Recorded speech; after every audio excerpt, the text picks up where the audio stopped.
Today's a celebration in the land of my kin. I arrived with my face painted dark and thin. The city, it hangs on the edge of the sea, where the banks are lined with shimmering trees, all in the shadow of a mountain that can never be seen. It's here the ancients knew that emptiness holds the key. This is what fills those cavernous tops and all that goes beneath. Here the stars fall underground, where the bones are buried bright and clean. I lay there, snip-tipped in cymatic dreams. I reach beyond the static frame, past the ghosts and the voyeurs, through winding ship lanes. I leave a shining diamond to find my way back, and burn waxed angels to cover my tracks. But sometimes I fear that something could be wrong, because how is it that I can forget my name? My mind's eye, chained in divide, cut into fractions, in memory I die. So I prepared for the loss. I took everything in, a flower in the Tao, a veil of chains, quantum field and particle decay. But it all disappeared, so my fear, it remained. Then I stole the eyes from a man I met in a dream. They were bright, the brightest eyes I've ever seen, and I ran down the mountain screaming, I can see, I can see. But then I saw.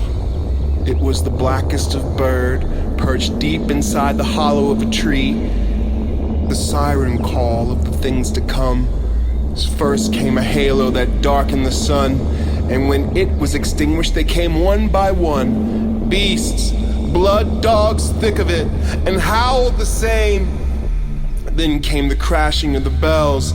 Day after day they cracked and clanged. And oh, how I missed my city by the sea. But that isn't all they took from me. This went on for the loss of time, and eventually I lost my mind. I had to learn everything all over again. All in all, in the end, I was christened by fire. I died, but I was born again. And after some time, I crawled my way back, but I was too ashamed to go in. They didn't know if they knew where I'd been, so I sat just outside the city gate, where I cried and cried and prayed and prayed. Then I noticed that foul-winged creature. How dare it be so brave? It was watching me from high atop the city gate. It never moved. Then I saw my reflection and I knew what it knew. Yes, black was the bird, but dark, dark it was my heart. Then I heard the familiar call. Today is a celebration in the land of my kin. Someone took my hand and invited me in. He said, I've been expecting you.